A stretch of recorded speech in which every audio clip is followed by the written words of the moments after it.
A Day in My Life as a Work From Home Mom Solo Parent Edition. Good day everyone! Minsan ang sarap pa talaga matulog pero work is life rin talaga kaya kailangan bumangon so I have to make my usual routine to get some coffee to accompany me. I decided to make a hot coffee today at nilagyan ko lang ng konting syrup as sweetener and also milk. So it's gonna be a long day at work today at nagpile up rin ang mga tasks na gagawin ko sa work and in personal level. Minsan talaga nakukulangan ako sa 24 hours sa isang araw dahil ang dami kong balak gawin. At syempre, ayaw ko rin makompromise ang pahinga ko kahit split siya in a day, basta ang importante nakapagpahinga ako ng maayos. Being a mom isn't easy, lalo na't wala kang katuwang sa pag-aalaga at pagpapalaki sa anak mo. But hopefully, soon everything will be fixed and okay. As usual, I have to pause my work muna to do my mama duties and prepare Jeff's breakfast and his lunchbox. May na-ready na akong chicken tenders mula kahapon so I just fried it and plated his lunchbox.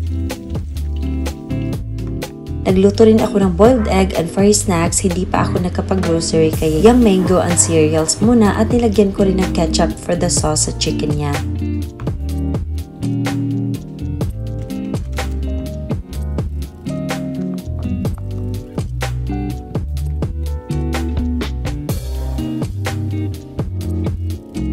Nung matapos na siyang kumain ay hinatid ko na rin siya sa school. Balak namin na magpagupit na naman si Jeff dahil ang bilis rin talagang tumubo ng buhok niya. After sending him off to school, I had to continue doing my work for a few more hours at saka nagbasa rin ako ng mga personal emails and business inquiries. At ayan si Cookie nagtampo dahil matagal kong binuksan ang kwarto ko. Noon kasi pagising ng kuya niya, pumupunta agad siya sa kwarto ko at nagbombastic side eye na naman sa akin. Feel ko siya siguro ang may-ari ng bahay at maid lang niya ako eh.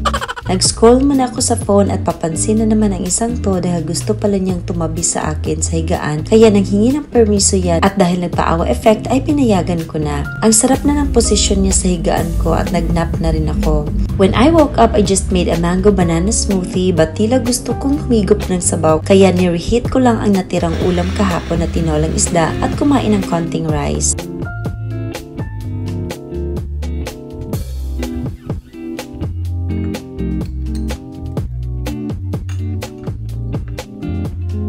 Natapos ko na rin ang pinanood kong series kahapon kaya today, nanood na lang ako ng food vlogs para maganahan akong kumain.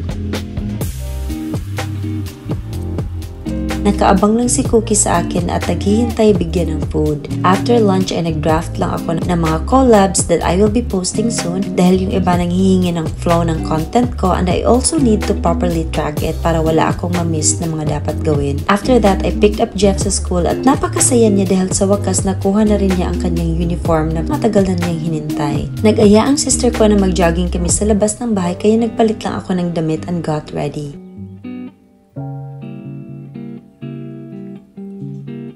Napaka-excited nga ni Cookie na makitang bumisita ang Auntie Gigi niya dito sa bahay at napag-desisyonan na rin nilang sumama sa amin na lumabas kaya sabay na lang kaming naglakad ng konti.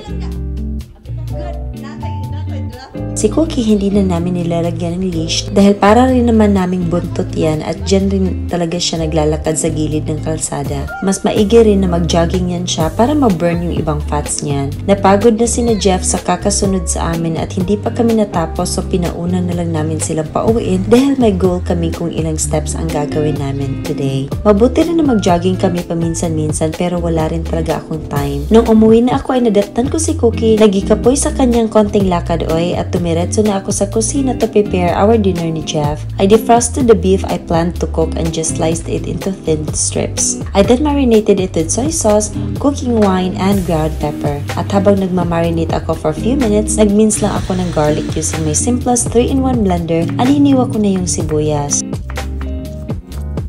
I cooked the beef until maluto siya at mag-reduce ang sabaw then removed it sa pan. In the same pan, dyan na rin ako nagsaute ng garlic at onion dahil ayoko ng maraming hugasin at nilagyan ko rin ng flour, then water, and then the mushrooms. I just let it simmer hanggang mag-thicken ang sauce at nilagay ko na yung beef. Para mas creamy ang sauce, I added some cream and let it simmer again for a few minutes and then I plated our dinner.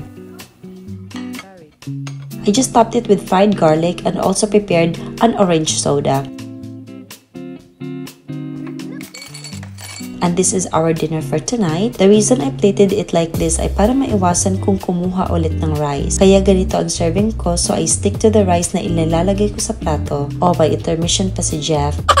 After kumain, I had to clean the kitchen because we do not want to sleep with a messy kitchen, kaya naglinis lang ng konti and then nag-ready na para matulog. Daytime seems really fast for me, but ganyan talaga, I have to make the most of my time. After doing my night skincare routine, I just went to bed and it's an amazing day. Thank you so much for watching. Bye!